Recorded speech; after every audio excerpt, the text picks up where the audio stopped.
মানুষের জীবনটা কি অদ্ভুত না? প্রতিদিন বেঁচে থাকার জন্য লড়াই করে। প্রতিদিন চলতে গিয়ে দিনে রাতে হোঁচট খায়। প্রতিটা দিন তিলে তিলে মরে। তবুও মরচে পড়া মনের কোণে আশাটাকে ঠিক জিইয়ে রাখে। আর রাখবে নাই বা কেন? এই এক টুকরো আশার আলোতেই তো পথ চলা সহজ হয়। গল্পটাও এক মধ্যবিত্ত পরিবারের স্বপ্ন দেখার গল্প। সরোজ সাধারণ ঘরের ছেলে। পড়াশুনো যতটা করেছে সেই তুলনায় মুদির দোকানে খাতা লেখার কাজটা ওর প্রাপ্য নয়। তবুও মেনে নিতে হয়েছে। একেই বোধহয় ভাগ্য বলে। সরোজের ছেলে কৃষ্ণেন্দু এখন ক্লাস 5-এ পড়ে। নামি দামি বেসরকারি স্কুলে পড়ানোর ইচ্ছে থাকলেও উপায় নেই সরোজের। ছেলে মেয়েকে ওই স্কুলে পড়ানো কি মুখের কথা? বলেছিল পাশের বাড়ির রিন্টুর মা। ওই স্কুলে দিতে হলে বাবা মা দুজনকেই সার্ভিস করতে হয়। না হলে অত টাকা আসবে কি করে? প্রথমবারের অ্যাডমিশন ফি 15,000 টাকা। তারপর তো প্রতি বছর বছর একটা খরচা আছেই। সঙ্গে ড্রেস, বই, খাতা আর অনুষ্ঠান তো লেগেই আছে। না, হবে না বলে সরোজ এত শত ভেবে বামন হয়ে চাঁদ ছোঁয়ার স্বপ্নটা বাদ দিয়ে সরকারি স্কুলেই ভর্তি করেছে ছেলেকে। কৃষ্ণেন্দু স্কুল ছুটি হয় 3টে নাগাদ। ওর মায়ের অত সময় নেই ওকে স্কুলে দিয়ে নিয়ে আসার। সংসারের কাজ কি কম? ঘরে বয়স্ক শ্বশুর শাশুড়ি আছেন, তাদের দেখভাল করা। এছাড়াও ঘরের যাবতীয় কাজও স্বপ্নাকে করতে হয়। কাজের লোক রাখতে চেয়েছিল সরোজ, তবে সে যা মাইনে চায় তা অনেকটা। তাই স্বপ্না নিজে থেকেই সব কাজ করে নেয়। তাই সময় হয়ে ওঠে না আর কৃষ্ণেন্দুকে আনতে যাওয়ার। সকালে বাসি কাজ, রান্না করা, জল তোলা। তারপরে তো রান্নার পরেও কাজ থাকে ঘর পরিষ্কারের। কোনো কোনো দিন কৃষ্ণেন্দু স্কুল ছুটির পর বন্ধুদের সঙ্গে আসে। আবার কোনো দিন বন্ধুদের সঙ্গে খেলার কিছু নিয়ে ঝগড়া হলে একাই রাস্তার একপাশ ধরে বাড়ি ফেরে। বাচ্চা ছেলে, বয়স তো আর খুব বেশি নয়। বন্ধুর জিনিস দেখে সেটা নেওয়ার ইচ্ছে ওরও হয়। তবে স্বপ্না সেসবে গুরুত্ব দেয় না। খুব সুন্দরভাবে ওকে বুঝিয়ে দিতে চায়। বাস্তবের সঙ্গে ছোট থেকেই ছেলের পরিচয় করিয়ে দিতে চায় স্বপ্না। দিন যায়, কৃষ্ণেন্দুও বড় হতে থাকে। তার উপর বাবা মায়ের বয়স হয়েছে, ওষুধপত্র কেনার আছে। এত কিছু ভাবনা একসঙ্গে সরোজকে অনেকখানি দুর্বল করে দেয়। বুঝে উঠতে পারে না কি করবে। অনেকদিন আগে ওর এক বন্ধু ওকে টিউশনি করতে পরামর্শ দেয়, কিন্তু পড়াশুনোকে নিয়ে ব্যবসা করার মতো মানসিকতা কোনোটাই সরোজের নয়। আজ আর কে শুনবে এই কথা? আজকের এই দুনিয়ায় সবাই টাকা বোঝে। যাকেই বলা হবে সেই বলবে, আরে ভাই, টাকাটাই তো আসল, আসুক না যেভাবে আসবে। সরোজও ঠিক করল ফাঁকা সময়ে এবার টিউশনিই করবে। যা হোক, একটু তো ছেলেকে ভালো করে মানুষ করা যাবে। সকালে উঠেই সরোজ স্নান পুজো সেরে পড়াতে বসায় ছাত্রদের। 8টা বাজতে না বাজতেই যেতে হয় দোকানের কাজে। আবার সন্ধ্যা হলে বাড়ি ফিরে কিছু মুখে গুজে পড়াতে বসে। নিজের ভালো লাগার বিষয়টিকেও জলাঞ্জলি দিয়েছে সরোজ। গল্পের বই পড়তে সরোজ ভীষণ ভালোবাসত। পরীক্ষার আগে বইয়ের পড়া ছেড়ে কতবার লুকিয়ে গল্পের বই পড়তে গিয়ে মায়ের কাছে মার খেয়েছিল তার হিসেব নেই। আর আজ সংসারের দায়দায়িত্ব সামলাতে গিয়ে নিজের নেশাটাকেও ভাসিয়ে দিতে বাধ্য হয়েছে। দেখতে দেখতে বেশ কিছু বছর কেটে যায়। আজ সরোজ টিউশনি করে বেশ নাম করেছে। তবুও টাকায় কুলোচ্ছে না। ইচ্ছেগুলো বড়সড়, কিন্তু উপায়গুলো বড্ড নড়বড়ে। কৃষ্ণেন্দুও এইবার উচ্চ মাধ্যমিক দেবে। এখন পড়ার খুব চাপ। অনেকগুলো মাস্টারের কাছে পড়তে যেতে হয়। আগেরবার অনেক বলে স্বপ্ন একটা সাইকেল কিনে দিয়েছে। তার আগে খুব একটা তো বেরোতে হয়নি। সরোজই ওকে পড়াতো বাড়িতে। ওদের বাড়িটা বেশ পুরনো দিনের। এবার আস্তে আস্তে চুন সড়কি দেখা দিতে শুরু করেছে। যেই আসছে সেই বলছে, দাদা বাড়িটা একটু ঠিক করো, যা অবস্থা। হ্যাঁ, করাতে হবে। প্রত্যেককেই সে কথা বলেছে সরোজ। কিন্তু বাড়িতে হাত দিতে গেলে বেশ খরচের ব্যাপার, তাও লাখখানেক। মাঝে মাঝে নিজের ওপর নিজের খুব অভিমান হয়। কাউকে বলতে পারে না। জামার হাত দিয়ে চোখের জলটা মুছে নেয়। কৃষ্ণেন্দু পড়াশোনায় বেশ ভালো হয়েছে। এখন পরীক্ষা বলে বিকেলে খেলতেও আর যায় না। পড়তে বসে বাড়িতেই। ছেলেটিও আজ স্বপ্ন দেখতে শিখেছে। ওরও ইচ্ছা জেগেছে ডাক্তার হওয়ার। সরোজও জানে ছেলের ইচ্ছের কথা, তাই আরও চেষ্টা করে কিভাবে আরও টাকা রোজগার করা যায়। আগে সরোজ একটাই সাবজেক্ট পড়াতো, এখন 3টে সাবজেক্ট পড়ানোর কথা ভেবেছে। টাকা চাই, টাকা, অনেক টাকার দরকার ওর। পাগলের মতো ছুটোছুটি করে। যা টাকা হয় তাতে সব খরচের পর খুব বেশি কিছুই জমে না। হঠাৎ একদিন সরোজ সবে ফিরেছে। স্বপ্না গেট খুলে দিতে এসেছে। ওদিকে একটা আওয়াজ পাওয়া গেল। সরোজের বাবা বাথরুমে স্লিপ করে পড়ে গেছে। সঙ্গে সঙ্গে হসপিটাল। সেখানে ইমার্জেন্সি কেস দেখে ভর্তি না নেওয়ায় নিয়ে যাওয়া হলো কলকাতায়। মাথায় রক্ত বেরোনো কিছুতেই বন্ধ হচ্ছে না। এমনিতেই সুগারের রুগী। সুস্থ হতে অনেক দিন সময় লাগলো ওনার।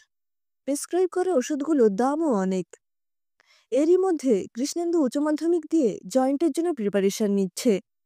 সপ্তাহে 2 দিন ওকে ভোরে ট্রেন ধরে কলকাতায় যেতে হয়। ফিরতে কোনোদিন রাত্রি 8টাও হয়, আবার কোনোদিন 10টা। সামনের সপ্তাহে রবিবারে পড়েছে জয়েন্টের পরীক্ষা। রবিবারেও তো ছুটি পায় না সরোজ। একাই যাবে কৃষ্ণেন্দু পরীক্ষা দিতে। আরও তো বন্ধুরা থাকবে নিশ্চয়। সরোজ এই বলে ওকে ট্রেনে তুলে দিয়ে আসে। বাজারহাট যা করার তা সরোজ প্রায় যতটা পারে রবিবারই করে দিয়ে যায়। ওদের ওখানে আবার বৃহস্পতিবারে দোকানপাট সব বন্ধ থাকে। বাজারে গিয়ে দেখা হলো অনেক দিনের পুরনো বন্ধু অখিলের সঙ্গে। বড়সড় ব্যবসায়ী এখন, বেশ নামডাকও আছে। এই সরোজ যে, কেমন আছিস? সরোজ বলল, চলে যাচ্ছে। তোমরা কেমন আছো? বৌদি কেমন আছে? অখিলের বউকে সরোজ প্রথম থেকেই বৌদি বলেই এসেছে, নাম ধরতে পারেনি। সবাই ভালো আছে। তা তোর ছেলে কি করছে? কত বড় হলো? হ্যাঁ, এইবার জয়েন্ট দিচ্ছে। অখিল বলল, জয়েন্ট তো দিচ্ছে ভাই, কিন্তু ডাক্তারি পড়তে তো বেশ খরচ রে। চেষ্টা তো করছি। বলে সরোজ কিছুটা আনমনা হয়ে বলল, আসি বুঝলি, পরে কথা হবে। অখিলের কথাটাই সরোজকে বিঁধছে, কিন্তু কথাটা তো সত্যি। সেদিন সারাদিন সরোজ কিছুটা মনমরা থাকল। স্টেশনে নামতেই ফোনটা বেজে উঠল কৃষ্ণেন্দুর। পকেট থেকে বের করে দেখল বাড়ির ফোন। এই তো চলে এসেছি বলে ফোনটা রেখেই সামনে হাঁটা দিল। আকাশে মেঘও নেই, বৃষ্টি হওয়ারও কোনো সম্ভাবনা দেখা গেল না। তবুও কোথা থেকে একছাড় বৃষ্টি এসে ভিজিয়ে দিল ওর সমস্ত শরীরটা। হঠাৎ এক মুহূর্তের ঝড় বয়ে গেল। তারপর প্রকৃতি আবারও শান্ত। পরীক্ষা ভালো হয়েছে, তাই বিরক্তি এলো না বৃষ্টির ওপর। রিকশা চোখে পড়ছে না। 2-1টা টোটো যাও বা চোখে পড়ল, তবে তারা যেতে চাইল না। হেঁটেই তবে ফিরতে হচ্ছে বাড়ি। ভেজা জামা শরীরটাকে বারবার চেপে ধরছে। বাড়ি যখন পৌঁছল তখন ঘড়িতে 8টা। সারাদিনের ক্লান্তিতে শরীর ঝিমিয়ে গেলেও মন কিন্তু তখনও সবল। কতক্ষণে বাড়ি পৌঁছে পরীক্ষা ভালো হওয়ার কথাটা বাবার কাছে বলবে, সেটার জন্য একটা টানটান উত্তেজনা অনুভব করছে ভেতরে। কোনো রকমে চেঞ্জ করেই বাবার কাছে গিয়ে গল্প শুরু করল আজ। সারাদিনে কি কি হয়েছে, নতুন কি অভিজ্ঞতা হয়েছে সেই সব। আজ আর গল্প করতে হবে না, কাল শুনব সব। বাবার কথা কানেই তুলল না। সরোজের মনটাও আজ সকাল থেকেই ভালো ছিল না। ওরও তাই ভালো লাগছিল না এত সব কথা।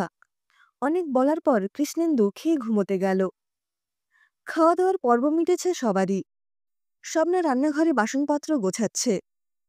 সরোজ গিয়ে বসল কৃষ্ণেন্দুর ঘরে। ঘুমিয়ে পড়েছে এতক্ষণে। অনেকক্ষণ সরোজ একভাবে ছেলের মুখের দিকে তাকিয়ে থাকল। দেখতে পেল ওর চোখে মুখে একটা রঙিন স্বপ্ন শুকতারার মতো জ্বলজ্বল করছে। ডাক্তার হওয়ার স্বপ্ন, লোকের সেবা করার স্বপ্ন, নার্সিংহোম করার স্বপ্ন। এই দুটো ছোট ছোট চোখে কত বড় বড় স্বপ্ন। এত সব স্বপ্ন দেখার সাহস রাখে কি করে ওই মধ্যবিত্ত পরিবার থেকে উঠে আসা ছেলেটির দুটি চোখ? ঘরে ঢুকে স্বপ্না সরোজকে দেখতে না পেয়ে বুঝল কৃষ্ণেন্দুর ঘরে গেছে। পেছন ফিরে বসেছিল সরোজ, তাই স্বপ্নার ঘরে ঢোকাতে টের পায়নি। একবার সামনে এসে বলল, কি গো, ঘুমোবে না? রাত যে অনেক হলো। চলো বলে সরোজ লাইটটা নিভিয়ে দিয়ে বেরোল। স্বপ্নও এলো পেছনে। স্বপ্নার চোখে পড়েছিল সরোজের আজকের উদাসীনতা, তবে প্রশ্ন করেনি। আবার রোজকার রুটিনের মতো সকালে ওঠা। আজ আর সরোজের চিন্তা বাইরে প্রকাশ পাচ্ছে না। বোধহয় কিছু একটা ব্যবস্থার কথা ভেবেছে। দোকানের কাজে চলে গেল সরোজ ৮টায়। কৃষ্ণেন্দুর আজ আর পড়ার চাপ নেই। পরীক্ষা শেষ। এবার অপেক্ষা স্বপ্ন পূরণের। দুদিনের জন্য মামাবাড়ি যাবার কথা ঠিক হলো মা আর ছেলের। কারণ রেজাল্ট আউটের পর আর তেমন ঘোরার সময় হবে না। আর এখন সরোজের মা বাবাও গেছে খুড়তুতো বোনের বাড়ি। তাই রাতেই ঠিক হলো পরের দিনই রওনা হবে ওরা। সরোজ যেতে পারছে না। স্বপ্নার কৃষ্ণেন্দুই ঘুরে আসবে। সকালে ওদের ট্রেনে তুলে দিয়ে সরোজ ওখান থেকেই ওর সেই বন্ধু অখিলের কাছে গেল।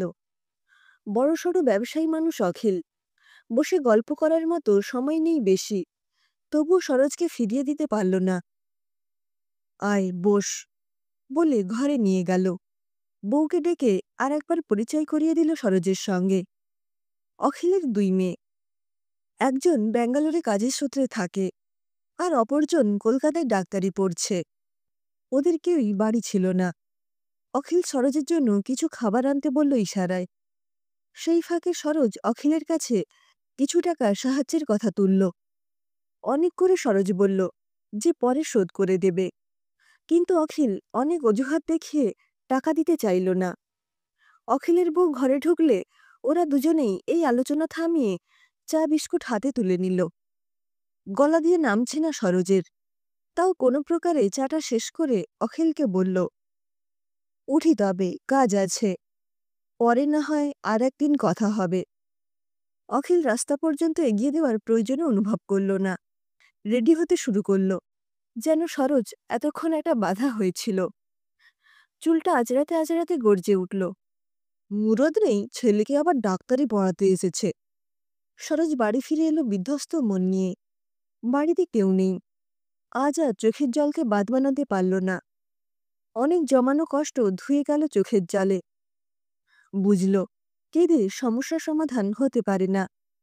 তাই চেনা পরিচিতি আছে তাদের ফোন করে একই কথা বলতে লাগল। বেশ কিছু টাকার দরকারের কথা। সবাই অস্বীকার করল। ফোনটা নামিয়ে রেখে এগিয়ে গেল মায়ের ঘরে। ওষুধের বাক্সটা নামালো নিচে। সরোজের হাত কাঁপছে। হাতড়াতে লাগল ঘুমের বড়ি। খুঁজেও পেল। ছেলের স্বপ্ন পূরণে ব্যর্থ বাবা। এই গ্লানির হাত থেকে মুক্তির জন্য সরোজ এগিয়ে নিল এক মুঠো ঘুমের বড়ি। মধ্যবিত্ত হয়ে স্বপ্ন দেখা যে কত বড় অভিশাপ, সে কথা সরোজ এই জীবনে আরও একবার বুঝল।